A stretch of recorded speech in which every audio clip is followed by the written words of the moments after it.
Images are like relationships. The more time you give to them, the better they become. So if you give more time to images, they will talk to you.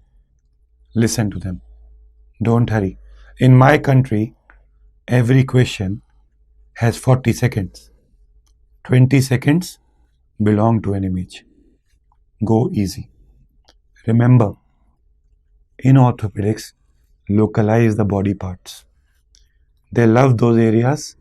They will show you that and ask you that. Remember, go from normal to abnormal. An eye that knows how to see a normal can pick up the disease. Remember, don't hurry and look at the options.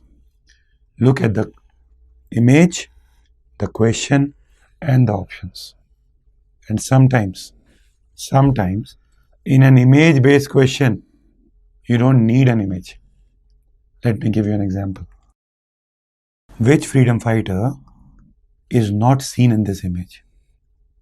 So, which freedom fighter is not seen in the image? And now everybody is looking at me. Dr. Apurv sir, where is the image?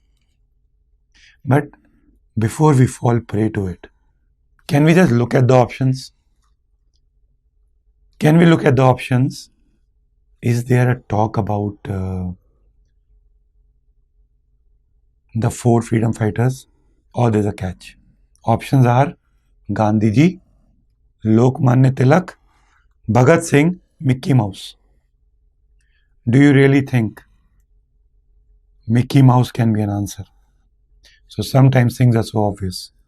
We are blinded by pressure and anxiety to not see what is shown to us.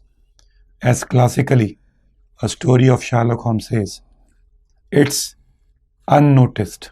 It's not invisible. Learn to see. Okay, now see. How many freedom fighters are there? Try seeing it. Many of you would say there is nobody. Many of you would say, are we doing orthopedics? Many of you would say, sir, it's just a tree. But eyes who are focused can appreciate the beauty in everything. After about 10-15 seconds, you will start seeing people inside. You will see Gandhiji. You will see Rabindranath Tagore, Subhash Chandra Bose, Bhagat Singh. And you know, if you are focused, you will end up seeing 10 individuals. Majority see 6, good see 7, focus see 8. Very nice people, they will see maybe 9. But if you are not deviating and you are ready to learn, you never know, you can see 10.